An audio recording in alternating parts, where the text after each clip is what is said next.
Welcome to today's show. I'm your host, Alex, and I am thrilled to be joined by Margarita once again. Hello, everyone. It's great to be here today. Margarita, can you introduce yourself to our audience? Of course, I'm just an ordinary explorer from Kazakhstan who has been living in Chongqing for almost a year. Well, thanks for that. We're delighted to have you here, Margarita. In today's episode, we'll focus on the second Belt and Road International Skills Competition held in Chongqing.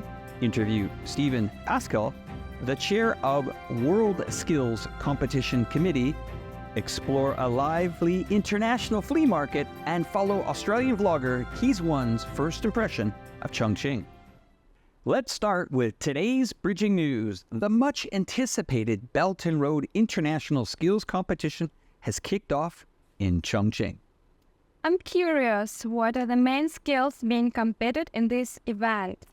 Well, there are a wide variety of competitions, including technical skills like electronics, automotive technology, and robot systems operations, as well as everyday skills like floral arranging, beauty, and barista competitions. That sounds fascinating.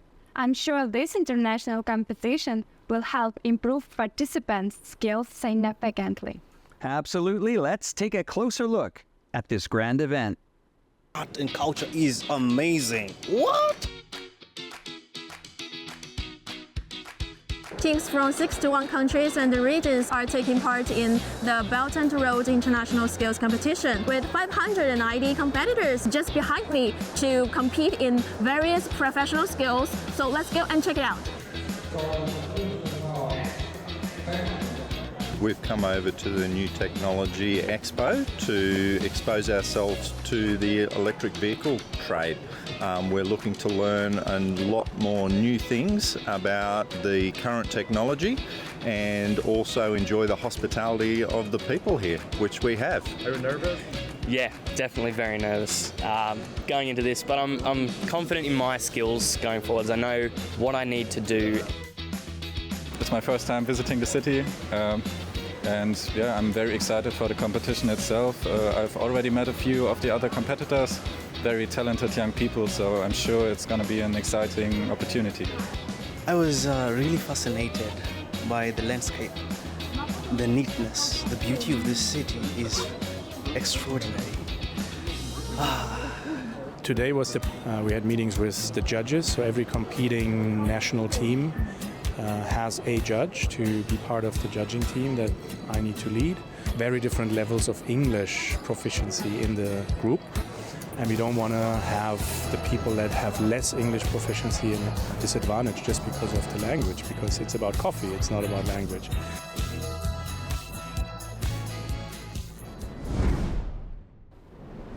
It's such a vibrant and dynamic event. But Alex, in this age of artificial intelligence, do these skill competitions really help young people in their careers? Well, that is a great question. Integrating AI into skills competition is indeed something Stefan Praschel, the chair of World Skills Competition Committee, is thinking about. We had the chance to interview him at this event. Let's hear his insights. I visited a lot of China training bases for the World Skills competition, and I had a good contact with the teachers and trainers there, and I also met some competitors, former competitors, and it was very interesting to see and to learn how China prepares the competitors for international competitions.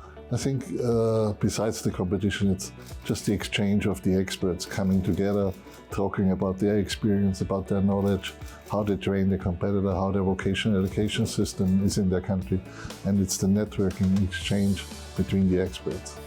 I think that's very important for the further development of the vocational education and training systems. I think we need to react on the changes of industry, for example, artificial intelligence. We need to bring in technologies like that, and I think for that is Chongqing, and not just Chongqing but whole China, the perfect partner to think about future technologies. How can we implement that in our skills competition? What does it mean for the future workforce? Because artificial intelligence will change, I guess, the daily work quite a lot. More competing countries, more countries outside of WorldSkills, and I'm very excited to meet some of them here. and talk to them and see the Belt and Road can be a really good contact point for us to get to know them. In today's iChongqing, we'll explore a very interesting flea market where expats and locals in Chongqing come together to exchange second-hand goods. I think this flea market must be quite fun. It certainly is. They not only swap items, but also share cultures. Let's take a look.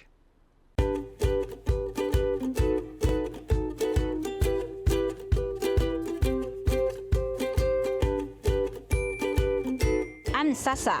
I am the one who is organizing this second-hand market. I have a really big goal because now the second-hand culture is not really that popular in China, but it's very popular abroad.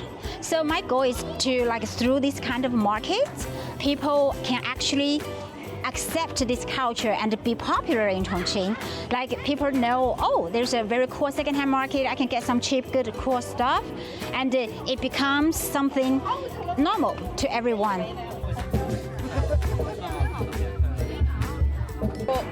Multiple books, some smaller books. Hi, my name is Lisa. I'm here visiting from Detroit, Michigan in the U.S. My brother lives here with his wife Allison, who is selling here at the flea market, so I'm here to support her. It's great to see so many different people from so many different cultures, lots of different interesting items that I wouldn't expect to see all in one place. It's very exciting. I'm James, I'm from the UK. I've been in Chongqing for about 10 years now.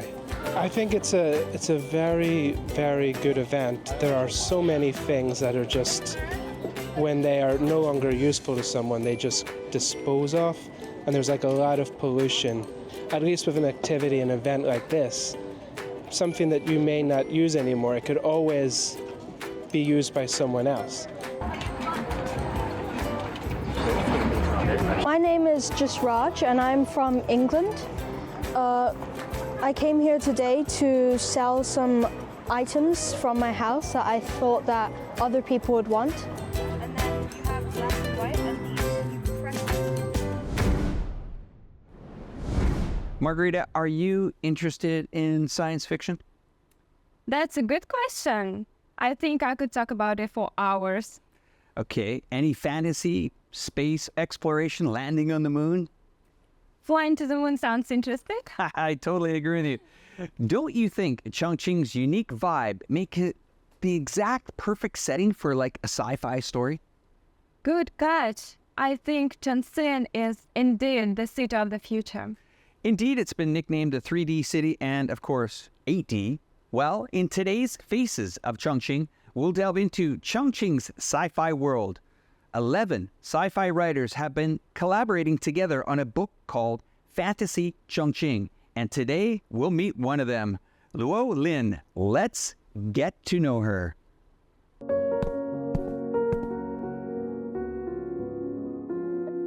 I'm Luo Lin, a writer from Chongqing. My pen name is Earl E, and I've just written a short story called The Traceless Sword for the book Fantasy Chongqing, which is a sci-fi story based in Chongqing.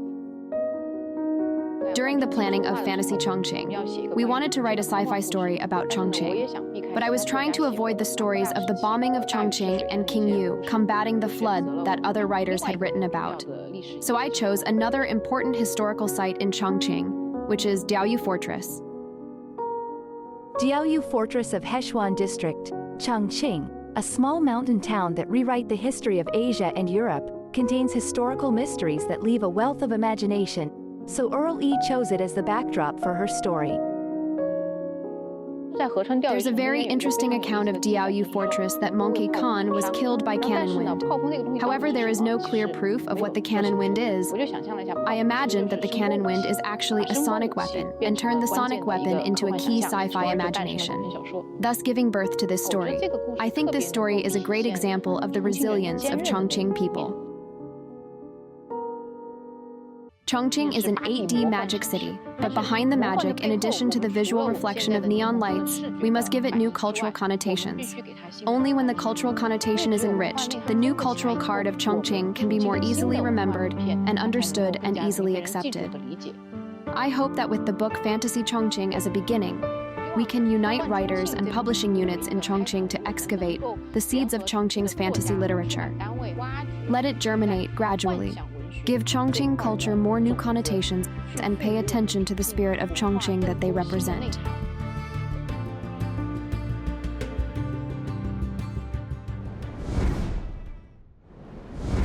Margarita, I have another question for you.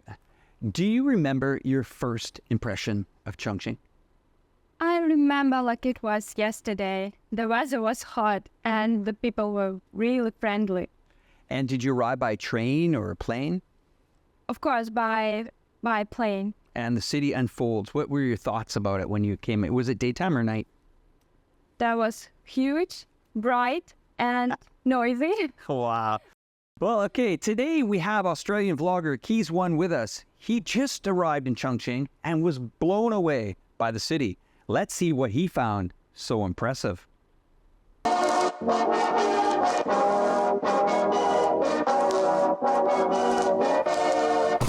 I'm in, I got my window seat, and it's good, the sun's coming up now, so I'm going to get a bit of a view as we get to leave Bangkok.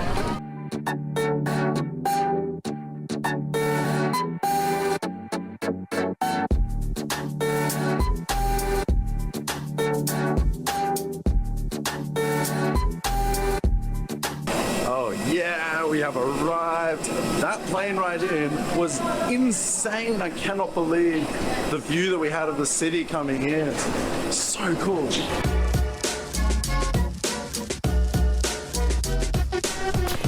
Okay, so through immigration, got my luggage, got some money exchanged. Now I've got to figure out this whole taxi situation because I've never been here before.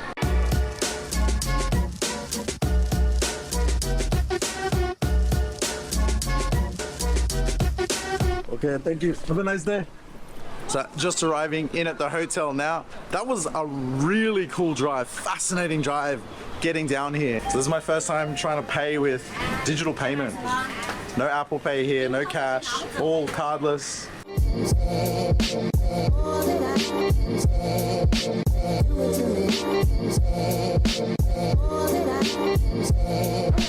So the first thing I noticed coming here was the sheer size of the place. I was on a really cool flight. We flew right over the city and I got to see what it was like see all the high rises.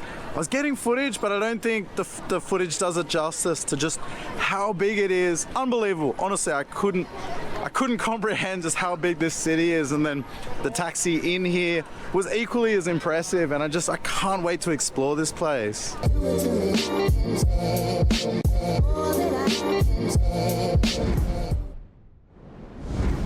Margarita, tell me, have you honestly heard of Liziba Station? Of course. It's famous for the rail passing through a building, a truly unique cityscape. Exactly. Recently, Foreign Ministry spokesperson Mao Ning also promoted Chongqing. A viewer resonated with the video and commented, "I was there last year too. This station left a deep impression on me." Another viewer, inspired by the video, said, "I'm going to Chongqing next month. Can't wait to visit." I've been to Liziba Station to see the rail transit from the ground, but seeing it from above is a whole new perspective, and it's stunning. Indeed. By the way, this video was shot by my friend, Chongqing photographer Zhao Neng. Thanks to him for capturing Chongqing's beauty. That's all for today's show. Thank you for watching, and thank you, Margarita, for being with us. I'm your host, Alex. And I'm Margarita. Thanks for your support. Let's meet, showcasing new Chongqing to the world. Thanks for watching. Goodbye. Bye-bye.